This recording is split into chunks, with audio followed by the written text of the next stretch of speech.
नमस्कार दोस्तों, मैं दीपक शर्मा अंग्रेज आपका स्वागत करता हूं द लीगल चैम्बर में।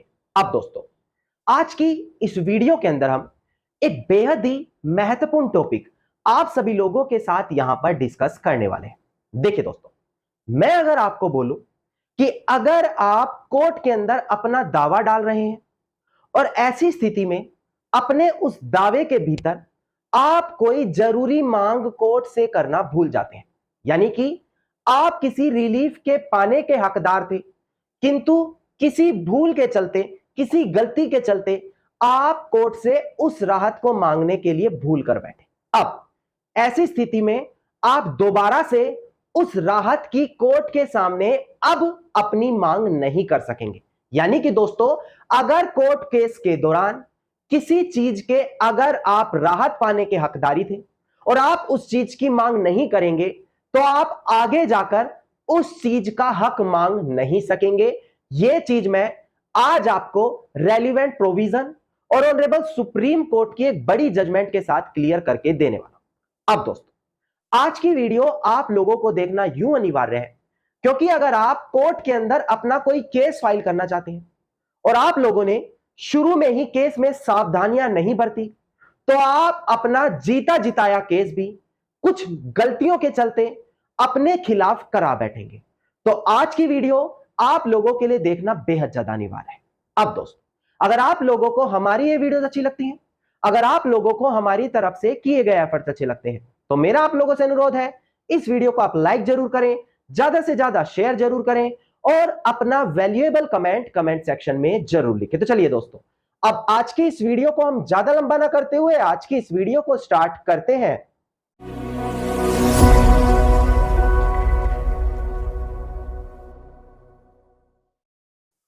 अब दोस्तों, सबसे पहले वीडियो की स्टार्टिंग में कुछ महत्वपूर्ण प्रोविजन आप लोगों के साथ डिस्कस कर लिए जाए।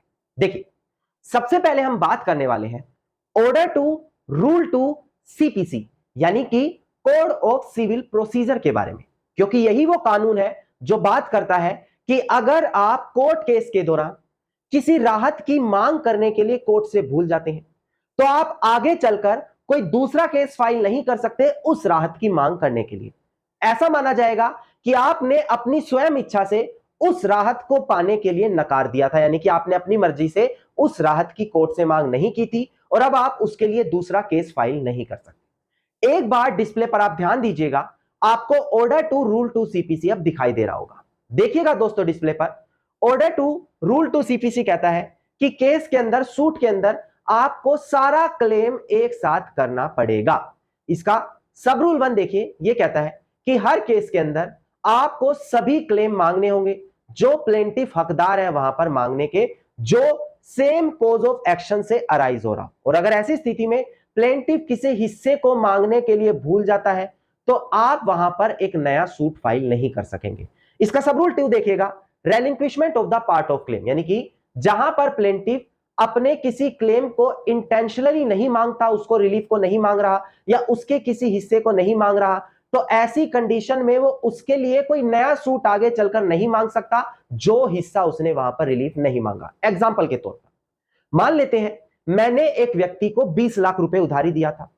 शुरू में मैंने उसको 10 लाख रुपए दिया और बाद में 5-5 लाख रुपए 2 बार दिए। ऐसी स्थिति में उसने जब मेरे 20 लाख रुपए देने के लिए मना करा तो मैंने उसके खिलाफ कोर्ट में केस फाइल कर दिया। वहां पर मैंने शुरू में दिए गए 10 लाख रुपए मांगे और बाद में दिए गए 5 लाख रुपए मांगे, तो किंतु आखिरी में जो 5 लाख रुपए और मेरी तरफ से दिए गए थे उनकी मैंने वहां पर मांग नहीं करी।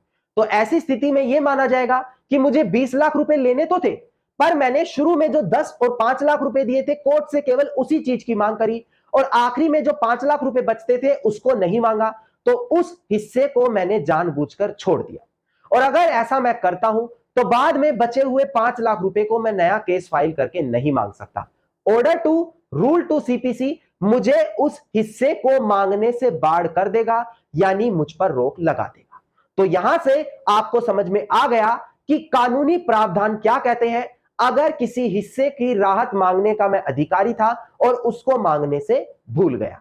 अब साल 2024 की एक बिल्कुल लेटेस्ट जजमेंट आई है जो मैं डिस्प्ले पर दिखाकर पहले आपको क्लियर कर दूं। इसके बाद एक और बड़ी जजमेंट है, वो भी 2024 की है, वो भी मैं आपको यहां पर क्लियर करूंगा।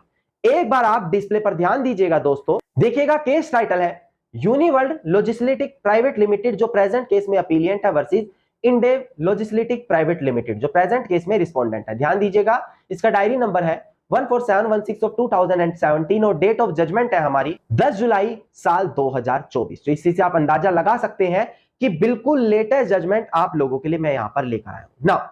प्लेंटिफ यहां पर कोर्ट में एक दावा डालता है, दावे के अंदर वो कब्जे की मांग करता है और वहां पर परमानेंट इंजंक्शन की भी मांग कर लेता है। उसका कहना है कि प्रेजेंट केस में जो डिफेंडेंट है उससे कब्जा खाली कराकर मुझे दिलवाया जाए और मुझे परमानेंट इंजंक्शन उस प्रॉपर्टी पर दिलवाया जाए। इसके बाद वो कमर्शियल डिस्प्यूट अराइज करता है, यानी कि एक और नया केस डालता है कमर्शियल कोर्ट में, और वहां पर जो उसका नुकसान हुआ है प्रॉपर्टी पर उसकी मांग करता है। अब यहां पर दो केस डाले गए हैं प्लेंटिफ की तरफ से, एक कब्जा पाने का और दूसरा जो नुकसान हुआ है उसकी भरपाई करने का। अब डिफेंडेंट का कहना है कि नहीं, प्लेंटिफ दूसरा केस करने का अधिकारी नहीं है, क्योंकि जब पहला केस उसने कोर्ट में दाखिल किया उसी दौरान उसको अपनी राहत मांगनी थी कि जो उसका नुकसान हुआ उसकी भी भरपाई कराकर दी जाए। वो उस नुकसान की भरपाई करने के लिए कोई नया केस नहीं फाइल कर सकता, क्योंकि order two rule two CPC उसको बोलता है कि अगर कोई केस आप करना चाहते हैं तो उसी केस में करें, अलग से नई राहत आप नहीं मांग सकते किसी पुराने कोज ऑफ एक्शन से रिलेटेड। नाउ अब डिस्प्ले पर ध्यान दीजिएगा कि ऑनरेबल सुप्रीम कोर्ट ने आखिरकार इस प्रेजेंट केस में क्या वर्डिक्ट पास करी। देखिएगा दोस्तों, डिस्प्ले पर ऑनरेबल सुप्रीम कोर्ट ने कहा कि अगर एक इंसान परमानेंट इंजंक्शन और कब्जा पाने के लिए वैकेट पोजेशन का केस डालता है और वहीं दूसरा केस फाइल करता है डैमेजेस क्लेम करने का, क्योंकि उसकी प्रॉपर्टी इलीगली यूज की जा रही थी, तो दोनों केसेस में दो अलग अलग कोज ऑफ एक्शन बन रहे हैं।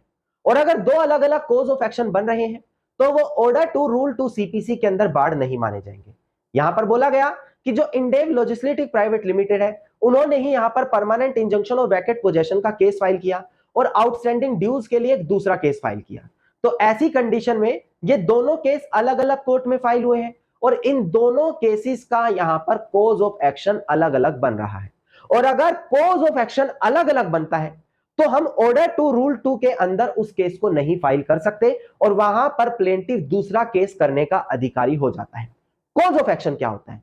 कोज ऑफ एक्शन का मतलब आप लोगों के पास क्या कारण था जो आपने उसके खिलाफ कोर्ट में एक्शन लिया। एग्जांपल के तौर पर मान लेते हैं मैंने किसी को अपनी संपत्ति किराए पर दी 11 महीनों के लिए, 11 महीनों तक वो किराएदार संपत्ति पर रहने का अधिकारी है, पर मैं जब 11 महीने के बाद अगर उसको खाली करने के लिए बोलता हूं और वो मेरी संपत्ति खाली नहीं करता तो मेरे पास कारण बन गया, मैं उसके खिलाफ कोर्ट में जाकर केस कर सकता हूं।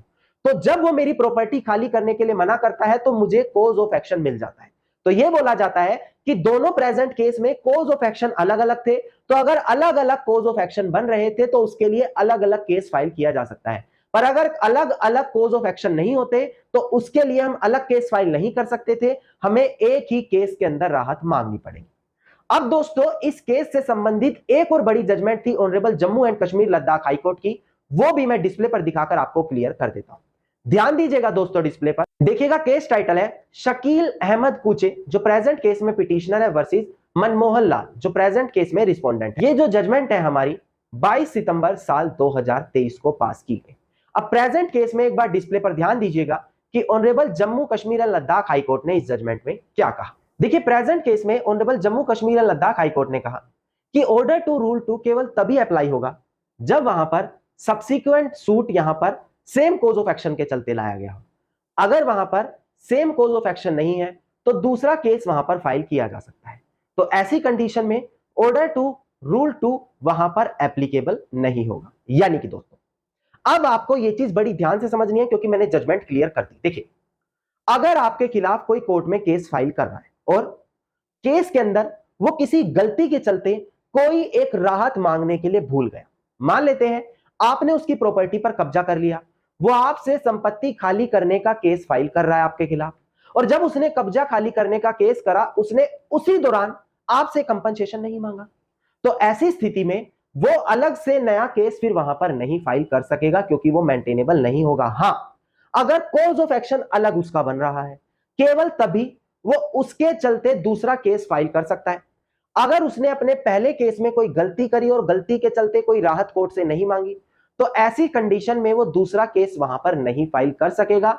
ये चीज मैंने यहां पर आपको रेलिवेंट जजमेंट के साथ क्लियर करी, जो आप लोगों के लिए काफी ज्यादा यहां पर काम की साबित होगी।